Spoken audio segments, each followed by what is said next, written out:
ભાવનગરના જશવંતપુરામાં પોલીસ પર હુમલાના કેસમાં કાર્યવાહી। હુમલાના કેસમાં મહિલાઓ સહિત 19 આરોપીની ધરપકડ।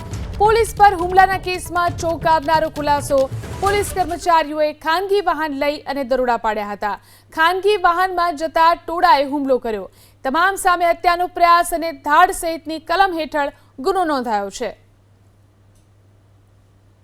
પોલીસ કર્મચારીઓને જે પેટ્રોલિંગમાં હતા દરમિયાન તેઓને બાતમી રાહે હકીકત મળેલી કે જશવંતપુરા ગામમાં જે છે માતાજીનું મંદિર છે તેના વિસ્તારમાં ત્યાં આ લોકો જુગાર રમે છે, જેથી તાત્કાલિક રીતે અમારા પોલીસ કર્મચારીઓ ત્યાં જઈ અને રેડ કરતા લોકો જે છે અને તેમાં મહિલા બી જુગાર રમતા હતા અને આ લોકોને પોલીસ હોવાનું કહેવા છતાં તેઓએ આ લોકોને પોલીસને માથાના ભાગે તથા શરીરે માર મારેલો।